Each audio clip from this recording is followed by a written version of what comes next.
We are ready to start the meeting of the Green Bay Public Arts Commission for January 26, 2022. We are recording, correct?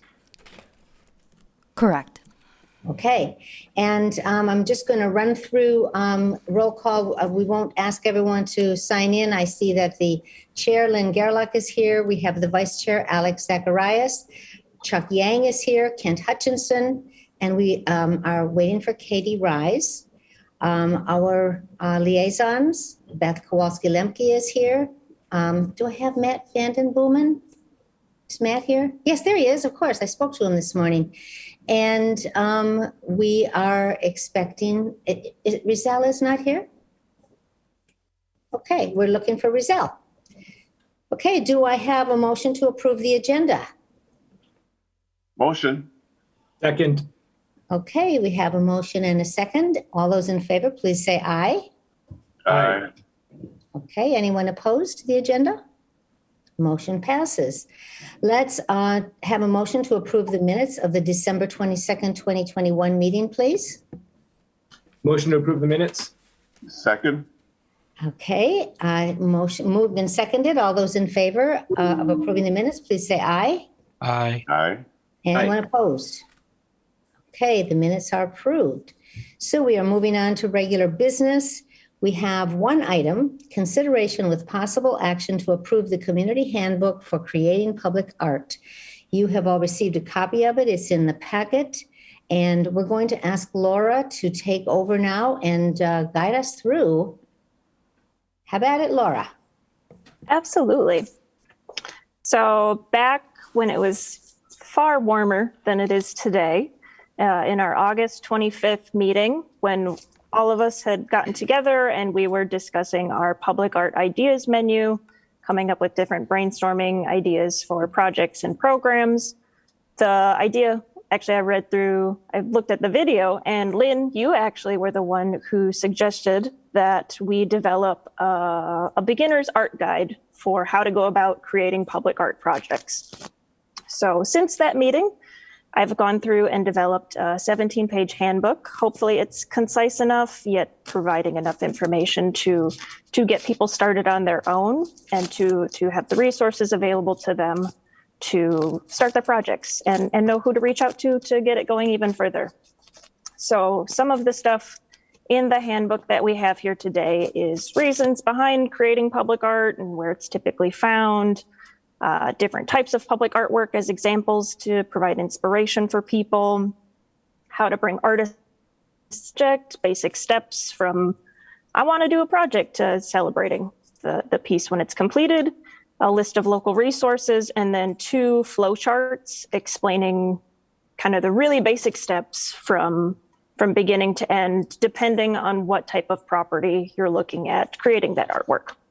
So the guide is really developed as a beginner's guide for individuals or neighborhood associations, small business owners, basically anyone who's interested in getting started.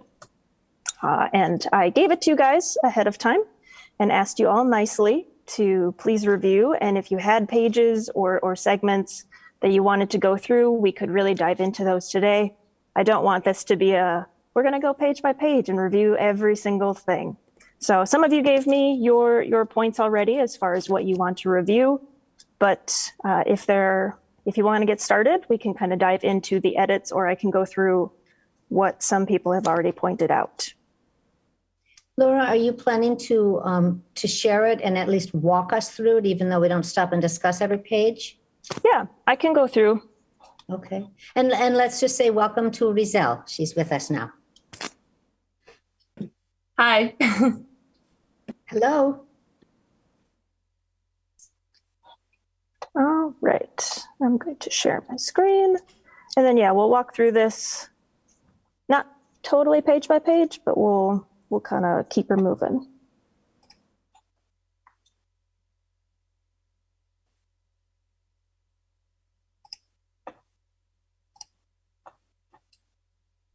All right, are you guys seeing my screen? Beautiful. All right, so this is page 1. It's really the face of the handbook. It has a few nice photos of previous projects that we've done, and it lists out what the guide is. If there's any edits that people had a feeling to call out, just shout it out. I had an idea for the segment right under the community handbook component. Public art is an agent for change. Obviously it's way more than just an agent of change. It is that, but I thought maybe something that would be a really good kickoff, kind of like a thesis statement, should go into there. And just to throw it out there, I had public art as a means to reflect, engage, and honor your neighborhood or business.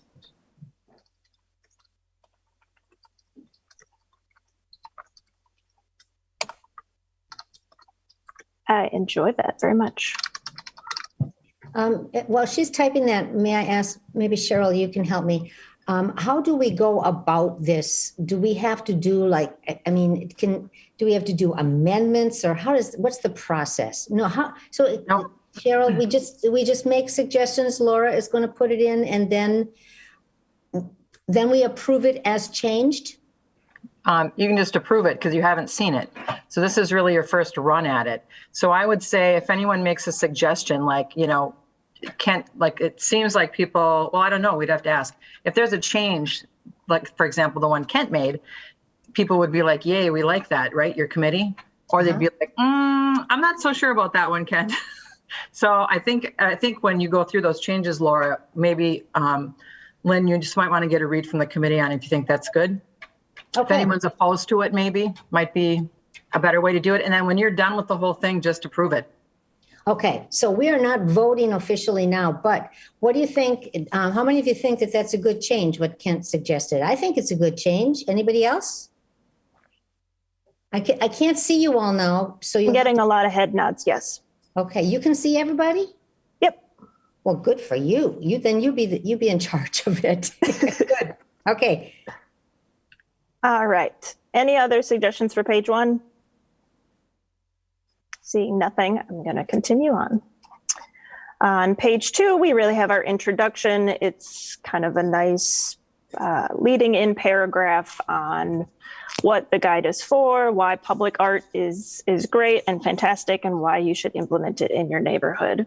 And then also explaining a little bit about the Public Arts Commission and how we developed the handbook and that we are a resource available for people through the journey. Any suggestions here? I see none. I'm going to continue on. If there are, shout them out. Page 3 is really the why behind public art. You could do all kinds of stuff to improve your neighborhood. This just lists out a few reasons why what makes public art unique for solving problems. And I enjoy that it also points out that public art isn't always the ideal solution to every problem, but it does help out with a lot of different things. And this is page 3. Katie, you had mentioned an edit for page 3 earlier. Do you want to talk a little bit about that?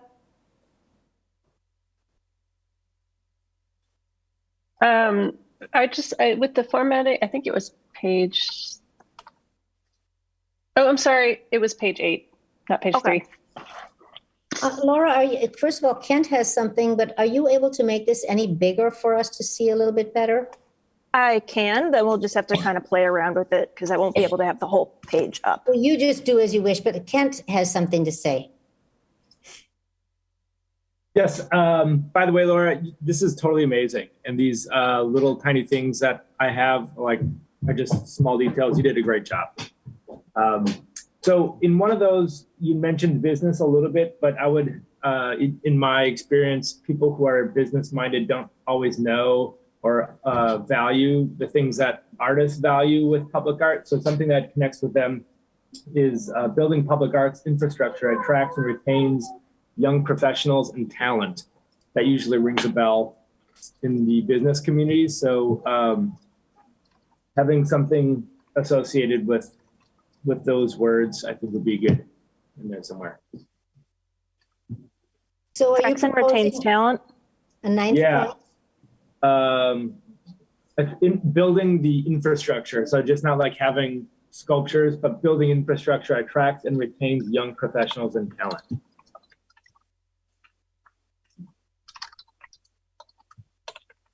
And maybe it goes here, or maybe it goes in another place that you think is more relevant.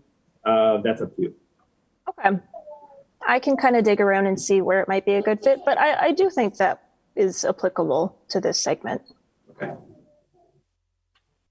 Does everyone feel good about that addition?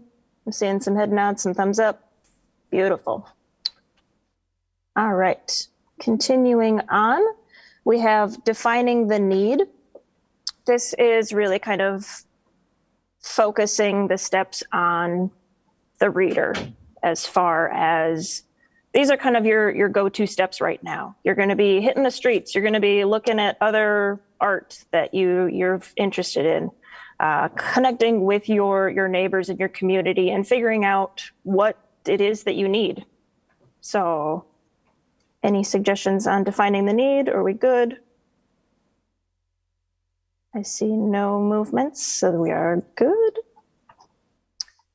Different faces of public art. This really explains what public art is and kind of the definitions, the specifics of commissioning work, direct purchase as compared to commissioned piece, and kind of those words and phrases that we toss around a bit, but not everyone is familiar with. Laura, I got a comment. All right. Take it or leave it. Public art, I think maybe we should have like a bolded, like one singular, like I kind of had a hard time coming up with elevator pitch to tell somebody what public art was. We used to have that at some point, and maybe we do need that, maybe we don't.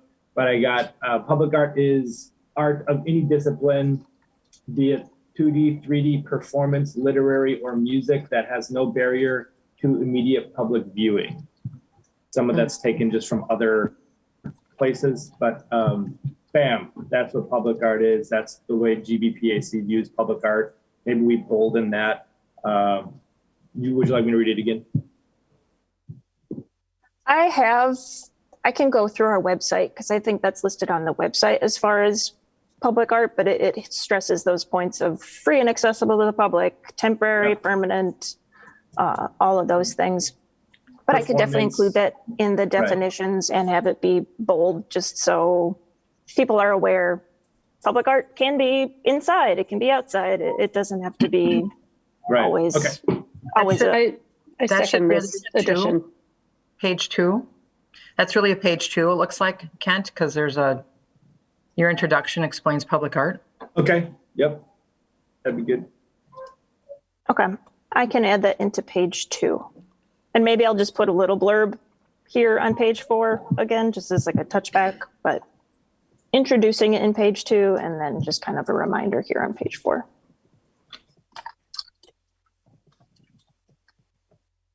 I am loving all of these suggestions. Thank you. All right, moving on to the where and why.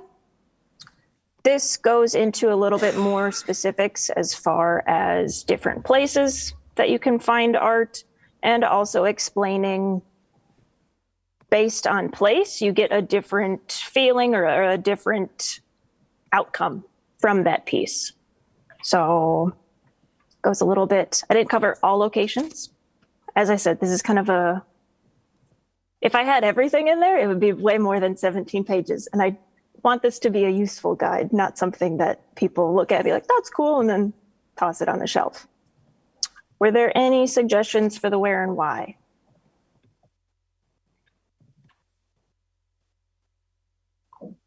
I see none. I will continue on. All right, on to page, what is this? Page 6, how the artist is brought into the process. So this kind of goes into the 2 different options as far as direct purchase or commissioning a piece, or community integrated works, and developing the vision for that public art project. So figuring out a little bit more as far as what the neighborhood is attracted to. What pieces have you seen in the past? What have you really been drawn to? What would you like to see in your neighborhood? Were there any suggestions for page 6? Laura, I just want to remind everybody that your suggestions really are very welcome. And I'm not saying anything because I got to see the whole thing in advance and read it all carefully and gave her all my suggestions. And I think mine are already in here, right, Laura? Yep. So please do not be bashful. You are the artists.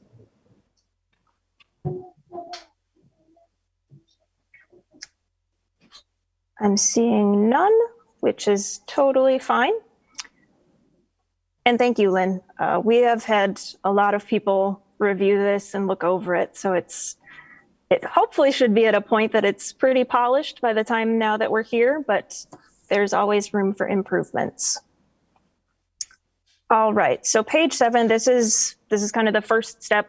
We have 9 steps total in the guide. Realistically, there's always things that kind of pop up and add sub-steps to these, but for getting started, it's really talking about deciding what you want. And then it lists a variety of public art ideas for where you could put your art.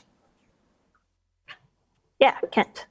So in these basic steps, these are mostly visual ideas, or at least in that realm. I would really like to encourage performance artists to enter the fray. So something about music, performance, sound making.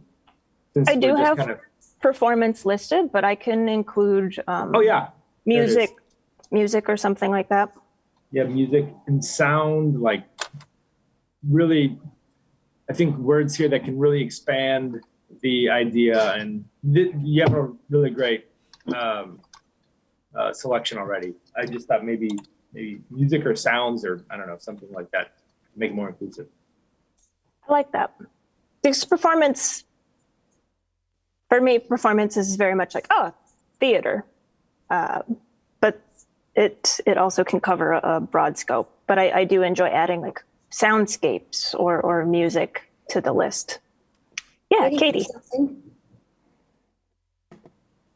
I wonder if you would consider changing the language on J instead of an empty wall that is the target of graffiti, saying an empty wall open for graffiti. Because I think you're saying like a place where people are welcome to write, not, right? Or are you saying, great? That's listed as like kind of a problem area within a neighborhood if it's been targeted. Okay, because so nothing much. else in the list is a problem. Everything else is sort of like things we might want. And so I guess it didn't make sense to me as in that list. I thought this was a list of things that we might like to do. And so maybe, yeah. I could change the language to what did you say? Empty wall that is open Well, for... I guess open for graffiti, but I guess that's now proposing a radically different solution than what you've had. Maybe sort of, I guess you're talking about some sort of beautification effort to combat graffiti, but I guess it stood out to me as different than the other things that are being suggested. It does have a different tone compared to the rest of the list. I like the idea of having it as like an empty wall full of opportunity. That sounds really flowery. But an empty wall for emerging artists, or I mean, I can't imagine that. Propose that. I think what Katie's asking is for a positive, rather than, and I think this can be changed to something like, like she said, what would you like to do? Make positive use of an empty wall that could be the target of graffiti or something like that. That's what we'd like to do. We'd like to use a wall so it can't be misused. Yeah, to some degree, everything you're suggesting does that. So I would say maybe just consider taking that out, because a lot of the things like decorative fences or sculptural street, a lot of this stuff could do what you're talking about. Exactly. And we have mural listed right above it. Unless this is one of the whys we're doing it. But the list is, do you want to create? I see the list, but I'm wondering if you, early on, we talked about the whys. I'm wondering if this is a why, as well. It is listed up in the why section as far as assisting with these types of things. So I think since we have mural listed right above this, we could either just leave it as an empty wall or just take it off the list completely. Well, I don't Okay. think And you we- want on your list to have an empty wall. I have just a bright colored wall, step down from a mural, just paint it. Or if we just take Kent's idea and place it there. So your setting and your alignment And my doesn't list change. stays even. Yeah, yeah. I do enjoy that because I thought about that. I was like, oh, no, one side's going to be longer than the other side. Okay, an empty wall open to graffiti then. No, but then what you're saying is here, you mean leave it in the list and call it an empty wall open to graffiti, which this list is, what would you like to do? We'd like to have an empty wall open to graffiti. No. Well, what some cities do is they create a space that welcomes graffiti writers rather than, so it's sort of saying like, do it here, not over there. And I misunderstood this to be a suggestion for that. I Is can that what understand this that there would be is? some hesitation. Is that what this is, Laura? It can be. Is that a good thing, Katie? I would I just think include clarity is what graffiti. we're after. We want clarity, and Laura wants an even list. So I think let's I try can and sacrifice the even list. I was going to say that's I'm okay if it's not even. okay. I would have it be an empty wall that is open to graffiti art. Yeah, I guess it's also not to get too kind of persnickety about it, but like the logistics of creating a community art project or a public art project that is an empty wall open, it just seems kind of difficult and vast. But yeah, whatever you decide, Laura. You've done all the work, and I trust your judgment here. So Okay. I enjoy the additions, and I will work on kind of cleaning that one up. Continuing onward, we have selecting a site as our step number 2, really discussing a lot of different areas that you could look at for implementing the public art, and just kind of highlighting that in the appendix, there's a lot of resources available to people to find sites or assist with finding those locations. And then also a special note as far as really coming back to me so that I can verify who the site owner is, because depending on if it's private or public, it really is the process. So just kind of emphasizing again, like, hey, come talk to me, because we need to verify. Because I would hate for you to go through the whole process of putting a piece up and then finding out that the site owner never approved it, and now we need to take it down. Any suggestions for selecting a site? Step 2. I see none. Continuing on to step 3, defining the parameters. This is, once again, kind of broad, but it gives a basic idea as far as the parameters that someone could set when they come up with a project. So they decided we want, in this example, it's an entryway. So we decided we wanted a sculpture and we want it to be here.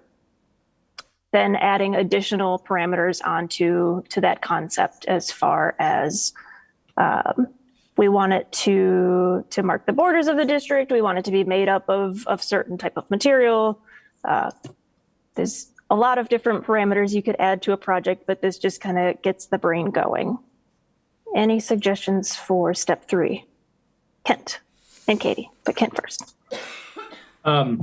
I noticed when you get to the parameters you may set can range from a basic area. The cadence kind of changes and the narrative changes from the perspective of like advice to an entity to the actual entity.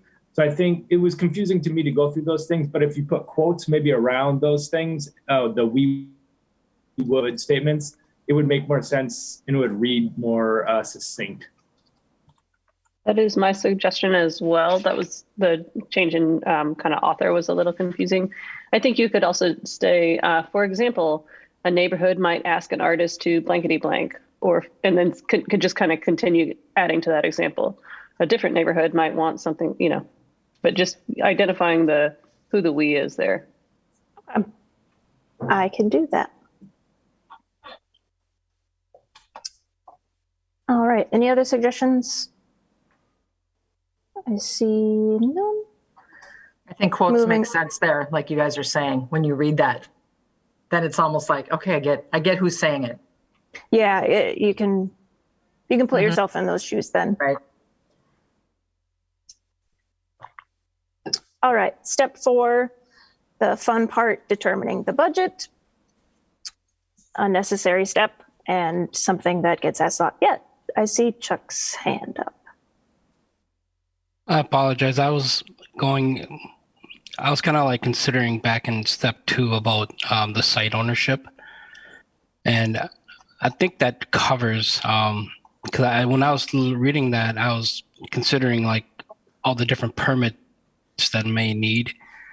And then I thought to myself, well, maybe that's already dealt when you actually find out who owns it, and then you can talk to them as to, like this is the art piece and what will we need to be able to put the art piece there.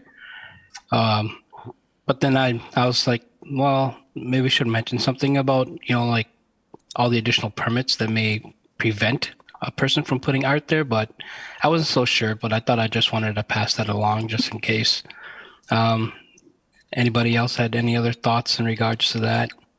Otherwise, I think it is sort of covered, because once you find out who actually owns the site, you can talk to them just to determine what requirements may be there, and that may or may not shoot down a project. I could include just a quick little blurb in that special notes section, because I do have just a little thing of like, hey, like keep in mind, you might have a few more steps added on. It might add to your timeline, but I can also include like there might also be permits that you need to do, which could add to the cost. I also see Lizelle has her hand up. Hi. So when you select a site, does the PAC select the site, or is there like a survey that goes through like the neighborhood? I don't know, via whatever, that like, hey, we're doing this art thing here, and like we want to select a site in this neighborhood. Like, does it include the neighborhood, or is that like chosen by like the commission? typically when someone reaches out to me saying, hey, I'm interested in doing this project, blah, blah, blah, blah, blah. Either they have a site already in mind, or they are searching for one. So what I tell them their next steps, if they already know we want to do a mural within the area, or we really want a sculpture, I kind of tell them the next step is for you to really kind of look at different sites and just visually say, hey, that looks nice. Not figuring out who it's owned by, just really figuring out what areas work within your neighborhood.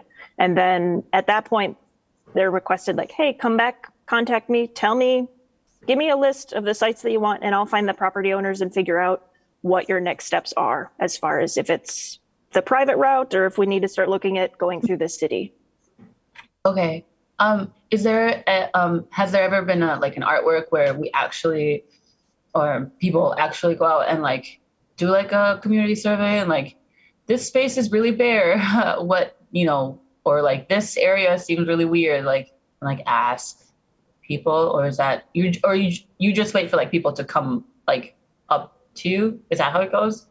I'm just a little confused about like how it happens. So for our projects, we determine the sites based on a number of things. If there's a development project that's happening in the area, if it's an area of need, if it fits within our block grant eligibility. So for our purposes, we kind of go about selecting sites a little differently. But for neighborhoods or individuals, they really kind of come with the concept, and then we help them figure out. But we could include something in here as far as that might fit more into the defining the need segment for discussing with your neighbors about what you might want to see and where. I see Cheryl's hand up. So, can I just say on page 4, number 1, the first thing it says is pull together residents and business owners, hold a couple of inventory meetings with the goal of improving the neighborhood. That was probably I mean, you might want to add there potentially contact your neighborhood association, or, add maybe just define that a little bit better so you can get a read from the neighborhood if you're putting a piece in. That I would like might to- help, Purcell. I would second that as a board member of a neighborhood association, but I think it should say if you are part of an established neighborhood association, right, Cheryl? Because aren't there parts of Green Bay that aren't? Well, No. if I'm an artist and let's say I'm an artist from Deep Pier and I want to put something in your neighborhood, I still think they should contact the neighborhood association, maybe to get a little feedback. My question though is, could they want to put a piece of art where there is no established neighborhood association? Are there places where there is? So if there is an established neighborhood association, they should contact them. Right. And I think this one says it's kind of vague in that you pull the residents or the business owners together. Maybe if you don't have an association, you kind of survey an area around where you want to put the piece. I think So you this can get point is, sorry to interrupt, Cheryl, but I No. think what we're getting into is sometimes how public art goes awry when the broadest possible community is not consulted. And so approaching neighborhood organizations is a great idea, and Laura, I respect that you don't want it to be like that, the comprehensive how-to of all public art, but maybe for people who don't have experience organizing, a couple of lines about what that might look like how can you reach a really broad swath of people, and what happens when you don't, right? If you don't get buy-in from a big group of stakeholders, that can be detrimental to the project later on. I just know from coming from a low income neighborhood with my family, we don't really pay attention to neighborhood associations. So we wouldn't really go to neighborhood meetings or know what's going on. So I'm just wondering, how can we reach, people? Cause I'm not saying that I have great ideas, but I had okay ideas. It was just that I came from a low income neighborhood. So I just didn't know how to get to that. They're going to do a project here and I paint or something like that. How can we get to that point where we can also include people from that area, or really busy people, people that have to work 2-3 jobs in order to make ends meet, that sort of thing. Because it's starting to a lot of to feel very not very inclusive in terms of socioeconomic status, and we're not really pulling in residents from low income neighborhoods to give sort of what they're saying. And it's not because it's obviously on purpose, but it's they're really, really busy in order to get into this sort of thing. It's just really, really hard for them. So I don't know what steps we can take in order to be a little bit more inclusive in that sort of way. Well, I think our associations, though, they're all over the city in all the neighborhoods, regardless really of what the income is.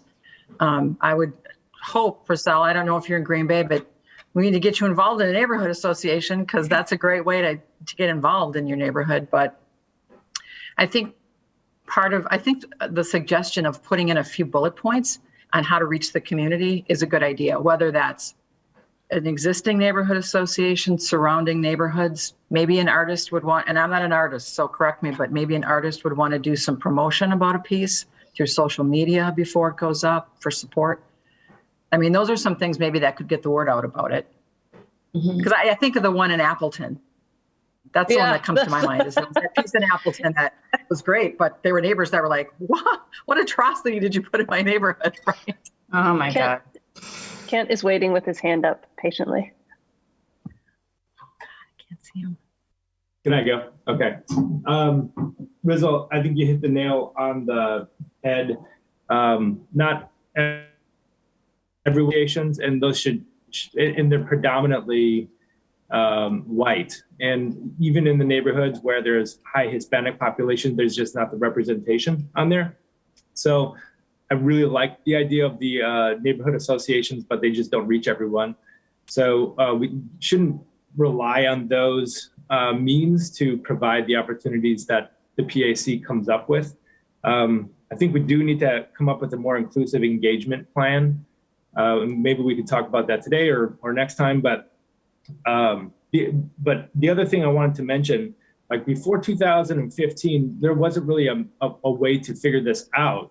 So Laura has done a lot of work, and I think Laura, the if a lot of that responsibility rests kind of on you, as like, if someone has an art project, they come to you, which they should, and then you need to know where to throw it. Like if, let's say it's on a parks, then there's infrastructure in the parks department that like we have to navigate. If it's on a public works, then there's Department of Public Works that we have to navigate. And one of the biggest things of the PAC is being able to identify and recognize and then go through the red tape of really coming up with a successful project where we can get sculptures and murals and performances on those public areas.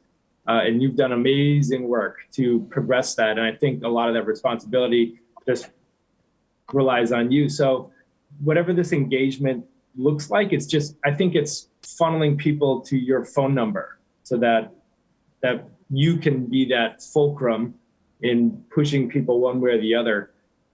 Because there's a lot of people with great ideas in Green Bay, they just don't know where to go with them. And this is a really good tool that we're creating now. So your number, the phone number of your office should be on like every single page. And you should be expecting a lot more phone calls, I hope, if that's okay with you. Yeah, that's exactly what the purpose of the guide is hopefully for, to help give people the tools to start running, and then contact me and I'll run along with them. I see Alex's hand up. Maybe something related to this is we do our own audit. We just kind of check what kind of folks, what kind of artists we've had, and then what kind of artists we'd like to get. If we're looking for cultural, change and things like that. I just, maybe there should be a little intentionality as self-examining. Oh, you know what? The 12 things we've done has been predominantly done by this group. How do we get buy-in from the other groups? Something that it's related to any subject or whatever, but it's always what's the intentionality? So I don't know if some specific groups now and kind of making eyes on this, and if there's even a potential language barrier. Well, just thoughts. What's the intentionality? I think for the purpose of the guide, specifically right here, I think we could include a note saying, hey, go check out the appendix for additional resources, contact me, and we can really focus on connect with the community.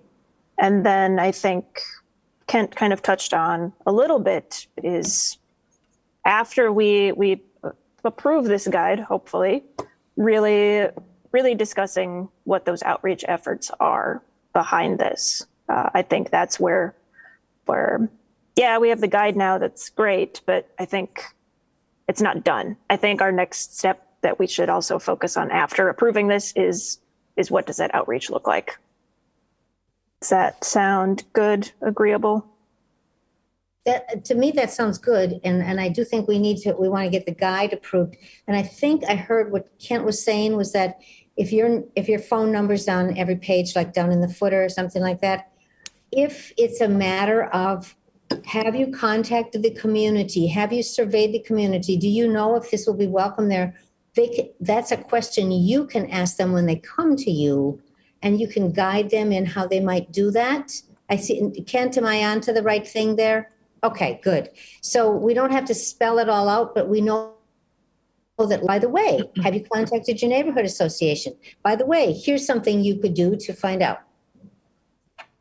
And here's some other resources within the community that you can. But the main thing, as Kent said, is we want to drive them to you, and you'll make sure that the process is right. Exactly. Especially since we're the ones that created this document, it makes more sense for us to be helping people sort through it rather than the outside organization be like, I don't really know what they meant by that. So like, just do this. All right. I think we're good here. I see a lot of heads up, thumbs up. All right, continuing back to, we were on page 8, I believe, last, oops, yeah. We already talked about defining parameters. So we were on step 5, identifying funding sources. This is listing out a number of funding sources. Funding is typically a struggle for a lot of projects. And it lists out a number of resources and then once again kind of pushes people back to that appendix, which the appendix isn't, the appendix covers everything as far as community outreach resources, artist sources. It covers a little bit of everything, but we're number 1 on the list, so hopefully people will contact us first. Any suggestions for step 5? I see Cheryl's hand up. I'm just thinking under B for neighborhood programs, you might want to include neighborhood associations again, because that could be a funding source, either through the mini grant program, through the GBN, or just their own funding. So pointing out GB neighborhoods? Just right, Green Bay neighborhood associations, I would say. There's been a number of art pieces that have been partnerships with neighborhood associations and Yeah, the as far GB as the funding, mini so- grants program and Yep. everything. Okay. I saw Katie's hand up. On G, on the next page, under individual donors, I would hesitate to tell people to list the donors' names on a plaque. I know people can sort this out themselves, but if you have 100 individual donors, I don't feel like it's a reasonable promise to give everyone name recognition. So that would be my suggestion. To maybe say that you could talk about recognition, but it sounds like a big A plaque by the end of it. So Yeah. I know as far as like parks property, they have certain requirements for naming rights on plaques and thresholds for that. So maybe I can reword that and just have it be, think of some way to recognize your donors, whether that's a press release or a recording that goes along with it or an introduction or whatever, some way to recognize donors. great. And I do think that it's okay to offer these as possible examples. It's just that it says right here, list the donors' names on a plaque. So it might be like, we're telling you, this is what you must do. Maybe just reword it. They're good examples, though. Yeah. All right. Any other suggestions for step 5? Seeing none, I will continue on to step 6, selecting the artist. It lists out a variety of ways. Basically, you could either hire an artist directly, or you could go through the whole process of doing a call for art. In my experience with individuals and neighborhoods and other people that are coming with a project, they typically either have an artist already in mind or they just don't have the project timeline to do a full-on call for art. But we're listing out both options as a way to enlighten people and let them know that these are what they can look at if they wish. Any suggestions for step 6? I see Katie's hand up. I am interested in seeing the database of artists that the city maintains. That is not a suggestion, obviously, but I assume it is not publicly available, but I'm wondering if by virtue of this group, I may look at it. Yeah, I can share Thank it you. with you all. Laura, can you just scroll down just a little bit? Because I'm a little confused now that we have a bullet point here at the bottom. So under call to artists, I don't know, is this bullet point part of call to artists? Is something different? Okay. Yeah, so there's a number of steps as far as setting up the call and what do you do after you actually develop the call? How do you share it out? What are you expecting of the artist after you send out that call? And then what do you do with all the submissions you receive? It's just kind of a quick down and dirty of the call process. My eye just looked at it and said, oh, this is something different because it's not indented underneath call to artists. And that I'm just mentioning that. I'm not going to worry about it, but I didn't understand if it was part of call to artists, why it was sticking out there in the left by itself. That's all.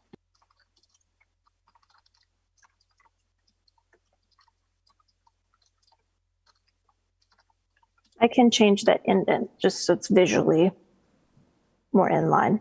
I saw a number of hands. I think I saw Katie's hand first and then Kent. Oh, sorry. Kent's hand is still up.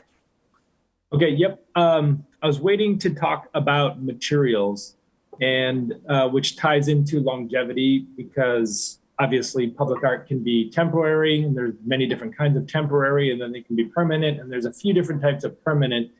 And since this is, I think it's the committee should review the materials and determine how many artists to interview. And then above that, the artists should submit these materials. So starting to talk about materials in this area, but I think this should be a very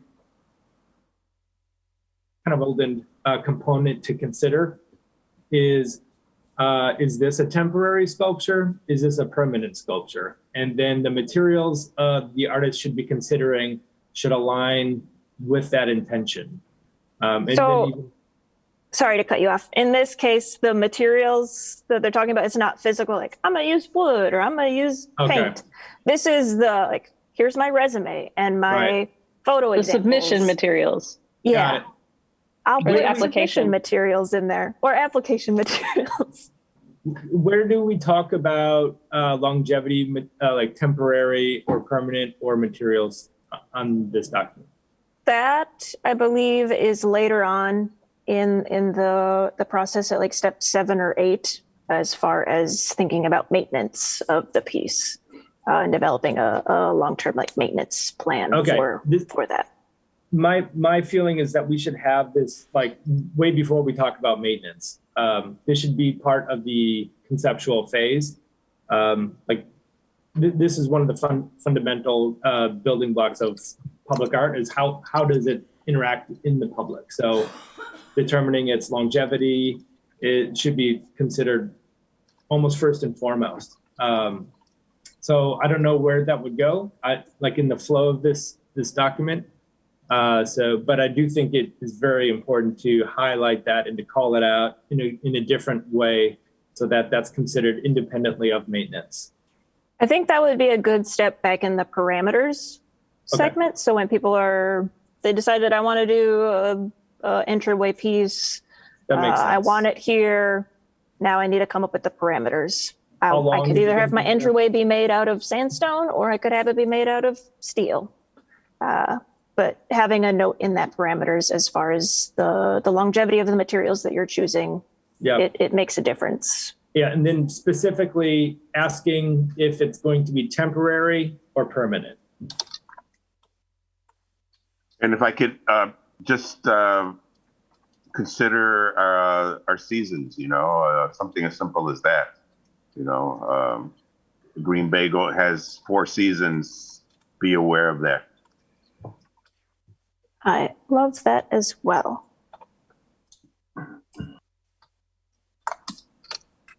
I know that we should talk about materials well before maintenance, but I kind of think that maintenance, both the physicality or logistics of that as well as budgeting for it, should be part of the parameters.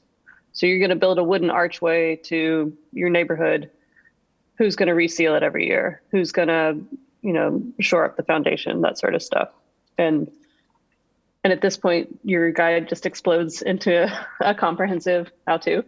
But some sort of note about early on thinking about, in addition to if it is permanent, who will be responsible for the maintenance? How will that be funded? I enjoy adding that in there as well.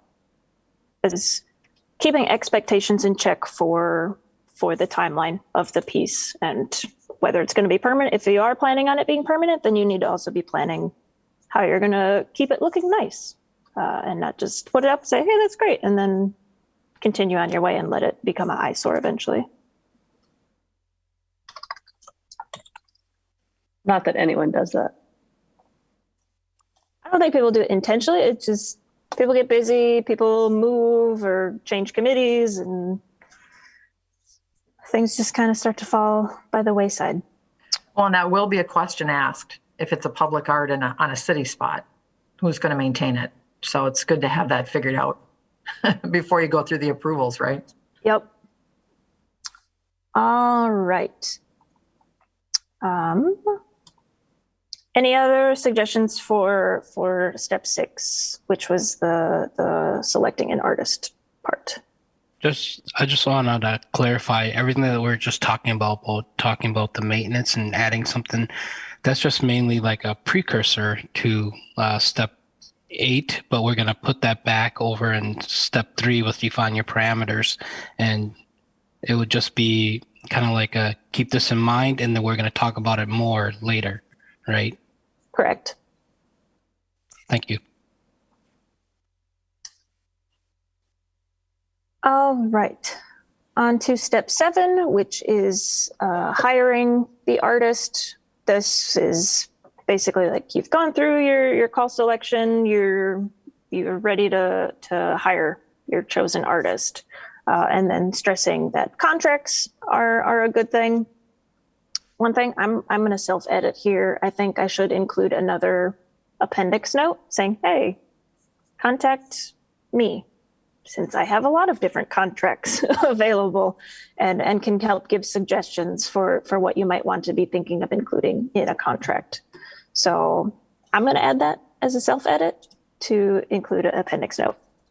I see Cheryl's hand up. No, Laura, I was thinking the same thing actually when you're talking about that call for artists. One of the things I know when we did artwork in Astor, we didn't have like a form. Like, is there a template when you do a call for artists? I mean, do you have that could be supplied? Here's a template you can use with like name, medium, whatever it is, cost, location.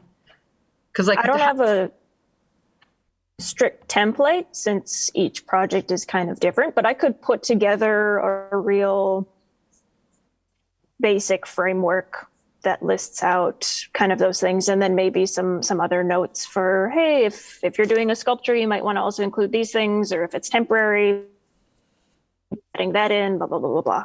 So yeah, that could be used an RFP. I feel like we used an old RFP for art, maybe from Life of the River or something that we just kind of reworked through, but it'd be nice to have that. If you really want to do a call for artists and you want to seek out, here's a format you can use that the artist, like, I don't know what there should be on there. The artist should say, okay, I need to know all these things if you're going to ask me to do a piece. I think what you're suggesting is really wise, Cheryl, in terms of giving people an example, but I wonder about maybe sharing successful call it, just because a template sort of presupposes a lot of variables. And I think we want this to be wide open so that it can be really responsive to communities. Either way, encouraging people to be in touch with you, Laura, and saying, like, we have examples, we can support you in this process. Yes, I think that's important. I will add a appendix note again, just saying, hey, contact me for examples.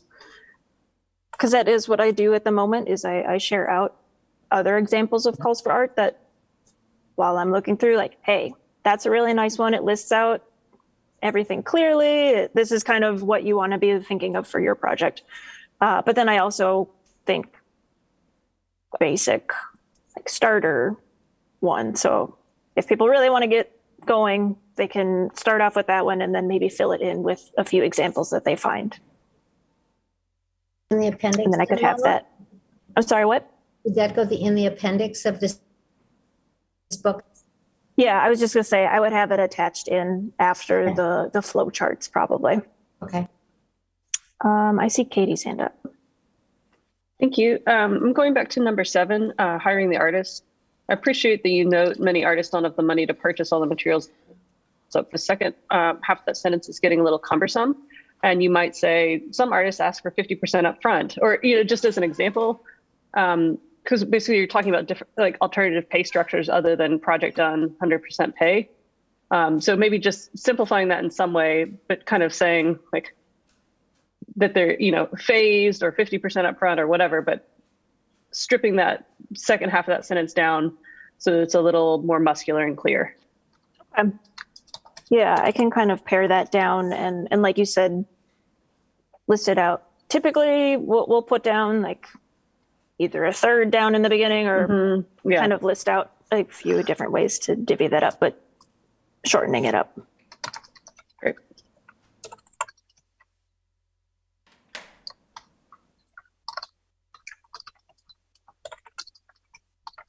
There are so many spelling errors in my notes, but I know what they mean.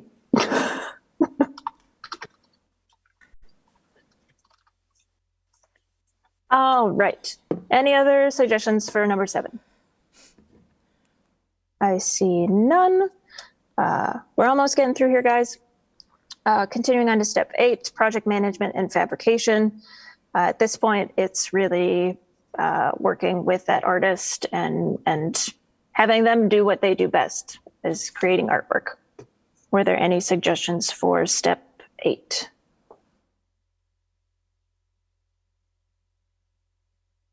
I see none. Then we get to, oh, sorry, we're still on step 8. It's also kind of talking about the roles and responsibilities of each party. Yeah, Katie.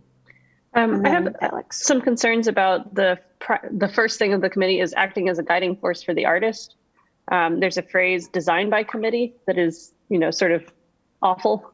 So while I understand the intention of that, I might say that the role of the committee is to nominate a point person because the guiding force suggests maybe editorial input or or like some sort of muse. So I would question that language and ask that it be kind of clarified or moved.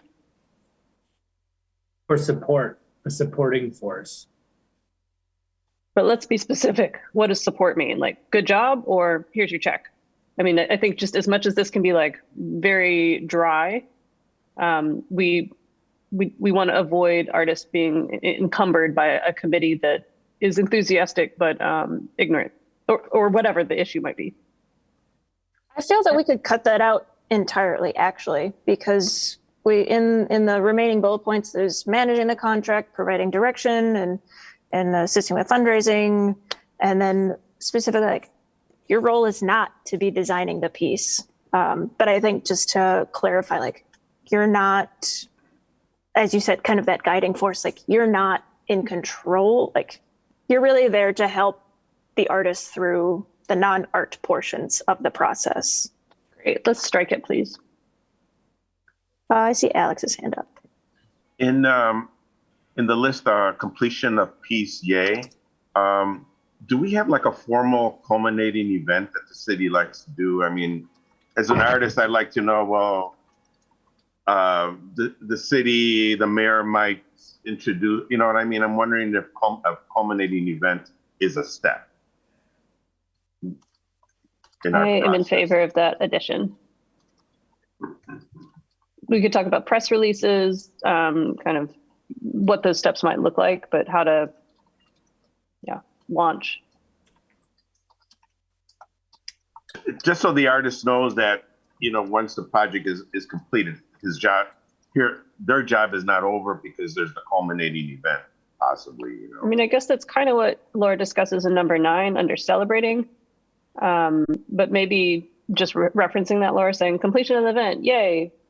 See step 9 for ideas on how you might celebrate publicly. Coordinating I and think- unveiling.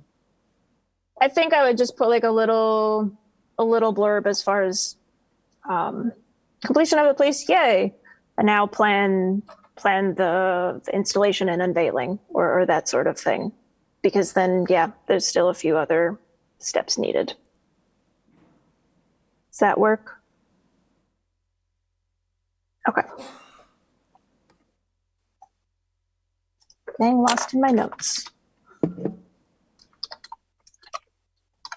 Because it's really up to whoever's putting the art piece up, whether or not they do a dedication or if they want to do that, right? Remember, this is not the PAC. This is meant for the group that's doing the art piece. So hopefully they would. So Correct. Maybe it could be, it might be phrased in a way that it's a good idea to celebrate your art piece and to invite the artist and, because I don't think some people might not think of that, right? If you're a smaller group, you just get your neighborhood together, but you could actually make it bigger than that. I'm thinking of that piece that Kent did, like for Oak Grove. Like, they did that right. They had, that went out to a lot of people. That was a fun unveiling, but they need to know that that's an option, right?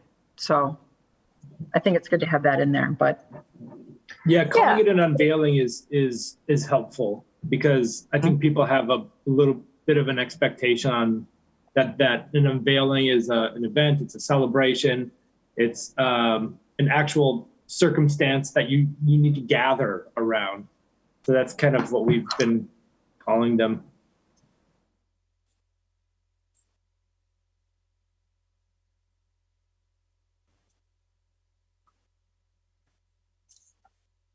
Okay, so yeah, I can include just a short little, like, begin planning like the unveiling, step 9, or see step 9, something along those lines. And then, yeah, we do have that in the role of the committee at the end as far as organizing a dedication ceremony. And then this is where we also talk about stewardship and maintenance of that artwork. So really kind of thinking about the long after, like, now that it's done, great, but you're not totally off the hook yet. Do we feel good on this? All right, I saw a thumbs up and seeing no other things. Beautiful. Then we are on to step 9, the last one, which is celebrating, which is always the best part. Did we want to add anything else to celebrating? I saw Kent's hand up. I would just change dedication to unveiling. Okay. It's a bit more comprehensive.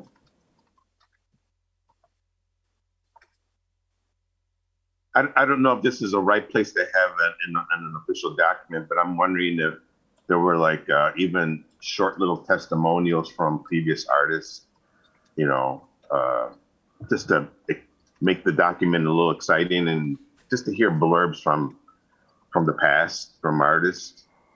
Or maybe that's another. It's interesting that you say that, though, because someone else also recommended adding testimonials. And what prompt are you looking for the testimonial? Like, you the know, process was great, Yeah. or this is why it's important to have it in your neighborhood? Maybe we leave that up to the artist. Like I would ask Kent, like, hey, Kent, what did you know, give us a soundbite, you know, and he would share from his perspective. Oh, I like that it was in this community. I was able to enhance whatever, but just testimonials are kind of cool. I think testimonials are cool, but our target audience here is not, it's community members. So I think if we hear from anyone, it should be people whose lives have been impacted by public art or have gone through the process of commissioning, establishing, all that stuff. That would be my suggestion. Yeah, even if we heard a blurb from like the neighborhood association saying, oh, you know, it's enhanced our community. We love whatever, just some testimonial. Okay. View this as a document for both community and artists. I think artists that don't have the means to connect all the dots would follow this in order to create a sculpture as well as a community member. So if we're going to have testimonials, I think it should be from both.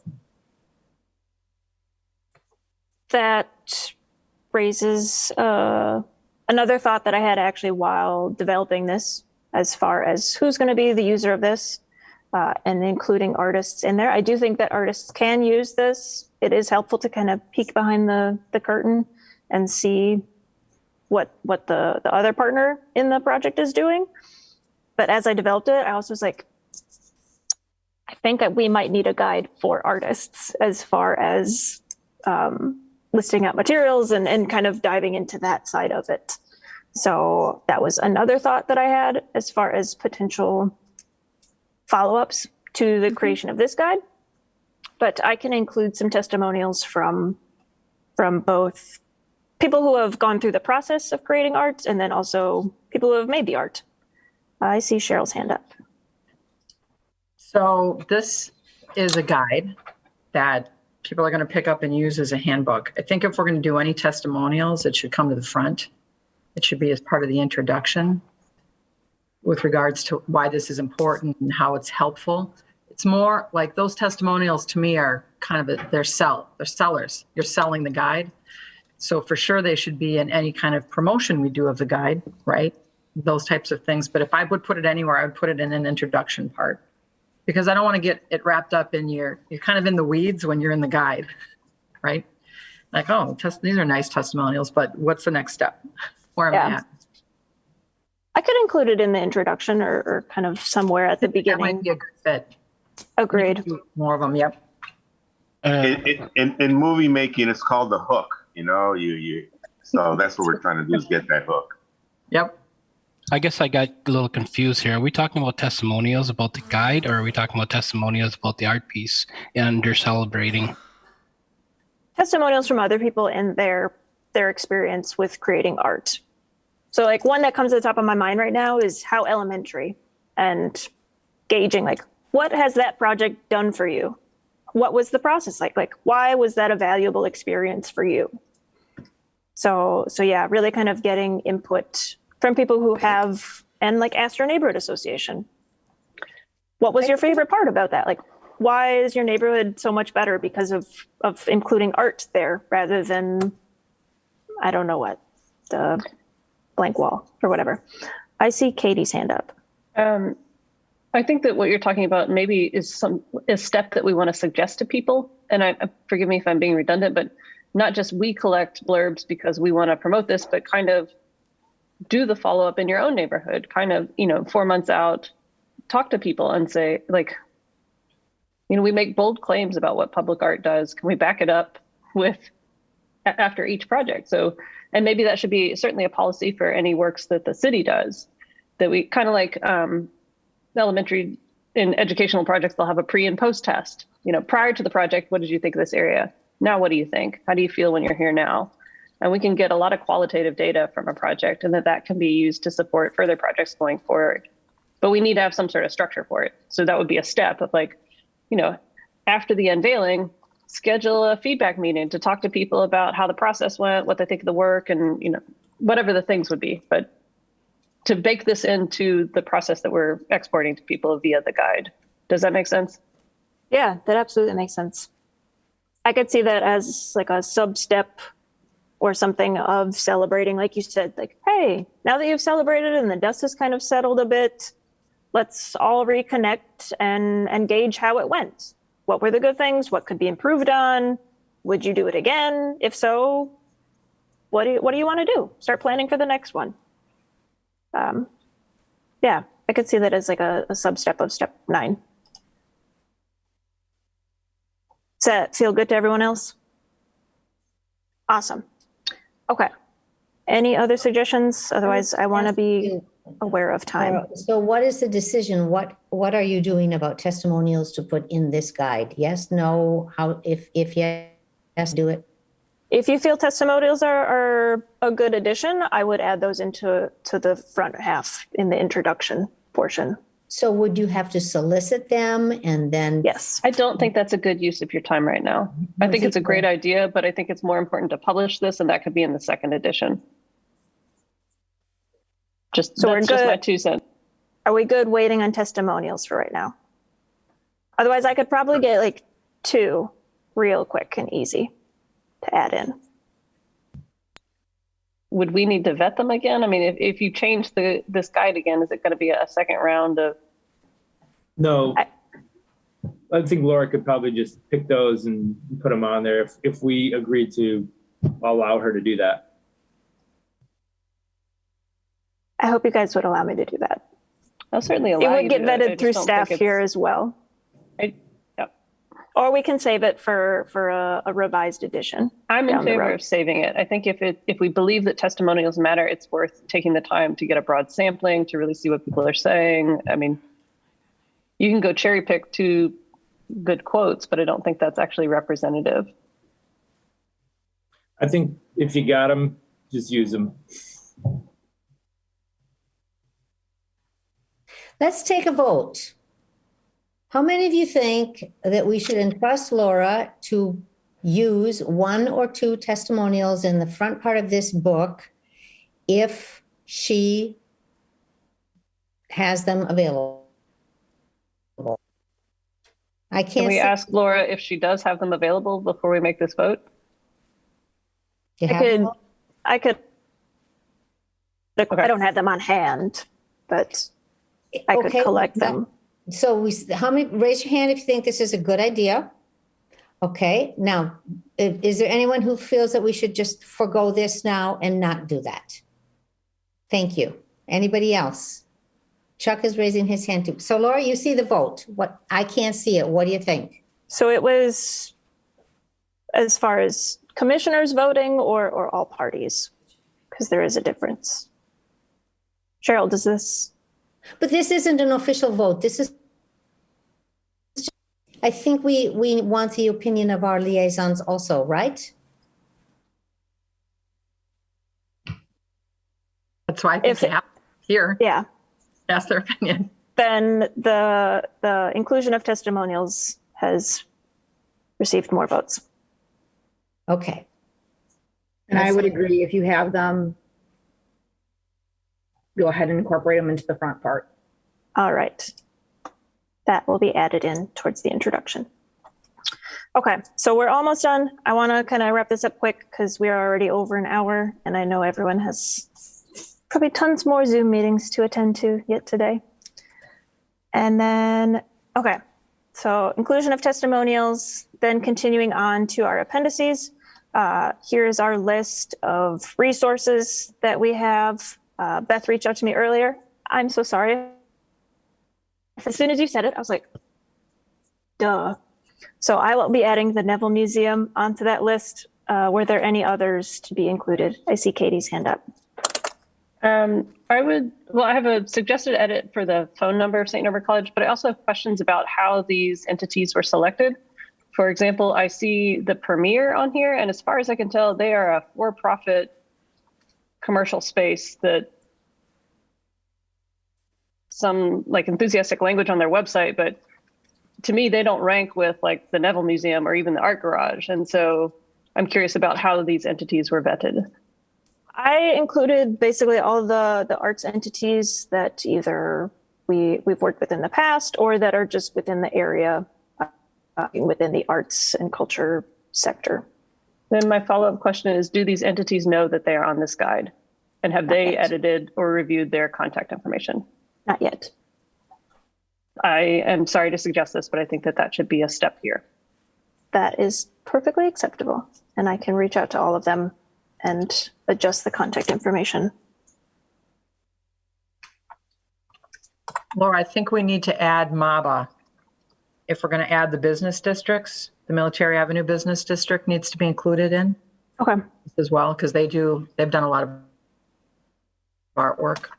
And I agree. I think we need to just vet this, Katie, this whole list needs to be vetted because I see the GBN's information is not right on there. So I think we just need to proof all of this to make sure it's correct. All this information. Certainly do that.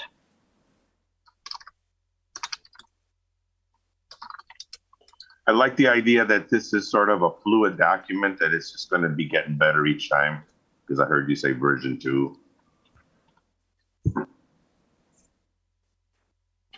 All right. Were there any other initial additions that you wanted to see included on the list? Because then, yeah, there is a note at the end that this is by no means a stagnant list. This, as new organizations come up, I would definitely want to include it if they're part of the process or able to assist in some form or fashion. Laura, can I email you edits for the SNC contact? Yeah. Or would you like them here? Okay, I'll do that. Yep, you can email those to me. All right. Then continuing on to the last 2 pages, we have our flowcharts, which is basically a condensed version of those steps that we had gone through and really kind of condensing it down to a visual form. So if someone's busy and they just want to see like, okay, what do I need to do? Step 1. These are the 2 that we have here. It is noted that 1 is for public property, which changes the process and the approvals that are needed as compared to the private property process. So were there any final suggestions on that?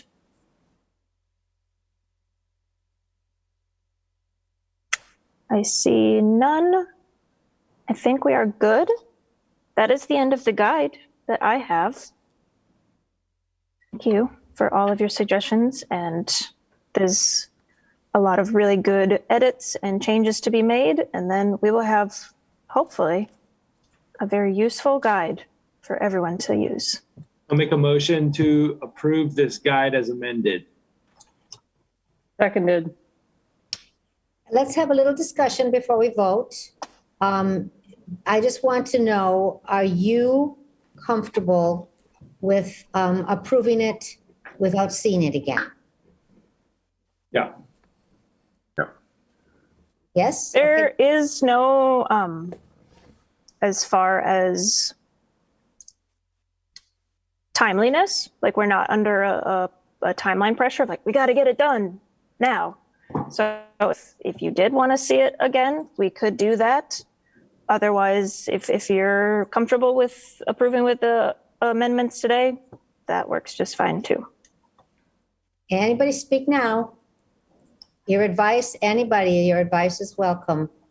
Personally, I know I would like to see it again, just because you know me. If it's written, I would like to make sure that the writing part is good. Okay, then.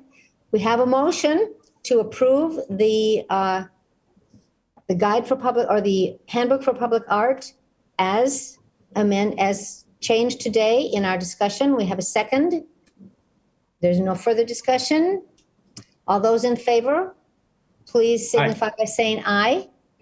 Aye. Aye. Anybody opposed? Say nay. Okay, so we have approved our guide. Our handbook. Yay. Thank you, Lynn, Laura. Lynn, I think much like you worked with Laura on getting it to the committee, you could certainly work with her again on these changes through committee as well. When you say changes through committee, what do you mean? All of the changes that the PAC wanted to make to the guide today, Laura So- needs to put that. So that's certainly something that you could work with her on as well. Okay, I will do that. You bet. All right, so we are now on to informational. We have the coordinator's report and project updates. Laura, you're up again. I'm sorry, guys. You're probably sick of hearing from me. So for my updates, first off, I wanted to introduce Annalise. She is here with us this morning, and she's been a trooper sitting through her very first Public Arts Commission meeting with us this morning. It's her second day. She is our newest intern for the spring semester, and she's going to be assisting with our public art endeavors, and most likely probably assisting with the outreach efforts of this guide. We're going to be talking about that after this meeting today. But Annalise, if you'd like to say a little bit or anything like that to the commission, you're certainly welcome to. Hi, everybody. I'm Annalise, as Laura said. I'm a sophomore at UWGB. I got my internship through the Civic Scholars Program last semester. And yeah, it's been really fun working with Laura so far and getting to see all of you guys. So thank you for letting me listen in. Welcome. Thank you so much. I'm looking forward to working with you. Annalise, can I ask, what's your interest in public art? So I'm a design arts major here at UWGB, and I think like listening to the public arts meetings and all the other meetings that I've been listening into is a great way for me to get started in my career, even if I'm only a sophomore. I think it's a great way to like get all this information beforehand. Sounds wonderful. I have her on board. Top that one now, Laura. Top that one. It's going to be hard. I'm old news. She's new and exciting. For my next update, I just wanted to update you guys on the Shipyard Rfq. After our amendments at our meeting in December, it went to it has been amended to incorporate all 22 of those pillars within that parking area. So right now I'm working on amending that. I'm actually going to think warm thoughts from you guys. I'm going to be going out and taking photos of the site today. But that also has to go through the city's bidding process, which is a new one for us. We've never had one of our projects go through the bidding process, so it's a bit of a learning curve, but we should still hopefully end up with some quality artwork out there. So that is where that project is at. And then also next week, we're going to be releasing the new call for our newest season of the rotating art program. So when it's a little bit warmer, we'll have those to review for submissions for that. Yes, I see. Kent. Is there any projection on the annual grants program starting up again, or what's the kind of status of that program? We're looking at potentially putting some ARPA funds towards that, or either putting ARPA funds towards the annual grant program or making a separate program with some of those ARPA funds, just to, since we have those fund restrictions on the annual grant program, maybe we would look at setting up a different grant with a little bit more money for artists or things like that. But those conversations are a little bit above my head right now. Laura, going back to the RFQ for the Shipyard project, since this has been approved by council, you're going to make changes now. Are you able to just make those changes and get it out, or does it have to come back to this commission? I believe I'm able to make those changes and just have it go through. Okay. I don't think it has to come back to you guys for approval. Okay. Because it'll have all of the amendments that you guys had requested, as well as council's amendments, and then just kind of fitting it into the city's bidding language. Okay. What else you got for us? That's about it as far as, I mean, there's a number of other things floating around, but those are the big major ones at the moment. Other than that, our next meeting is scheduled for February 23rd. Same time, same place, same channel. And as usual, if you guys ever have anything that you want to talk about or ideas, you can always call or email me. Okay, does anybody have anything in closing that they didn't get a chance to say that they'd like to say? Chuck has his hand up. He sure does. Yeah, just a question, Laura. Council had approved and they're looking at doing all 22 pillars on Shipyard? Yeah. I believe when I looked at the concept plan for Shipyard, it cut out those ones that we were concerned about as far as the proximity to the railroad tracks. Oh, okay. So they're doing the ones kind of like behind the tracks and in front of the tracks. Yeah, it's all the way out closest to the river and then kind of making its way towards the tracks. Okay. So when we went out that day and froze, we aren't even touching those. But thank you for they're coming doing out it all and freezing. the east of the tracks almost. Correct. Okay. So we're not even going to see it along Broadway. Correct. I have a follow-up question. Am I correct in understanding that the surface area of the project has increased with the inclusion of the additional?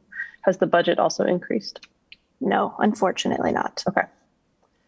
Laura, But can you just take a minute to explain briefly how you're going to accommodate more surface without more budget? Because you have yeah. So part of the surface has been, we say 22 pillars total, but it's no longer all four sides.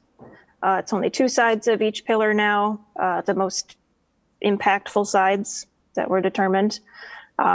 But yeah, unfortunately that budget has been diminished as far as surface area to dollar. Lynn was a really good advocate as far as explaining that because the budget is reduced, we need to adjust our expectations for what we are going to be receiving from artists. We can't ask artists to develop $25 a square foot murals within the area that we're requesting them. So I believe, and also as far as Alderman Johnson had offered up some additional resources and volunteer assistance from on Broadway to help out too. Chuck. Oh, I just forgot to put my hand down. Sorry. Oh, no worries. Anybody else have questions for Laura? Because this is kind of it was kind of a surprise and she's adapted very well. Anybody have anything to say? Are we ready for a motion to adjourn? Would anyone Motion like to adjourn. Okay, a second? Second. All right. All those in favor of adjourning, please say aye. Aye. Bye. Anyone opposed to adjourning? Okay, we'll stand adjourned. We'll see you on February 23rd. Thank you. Okay.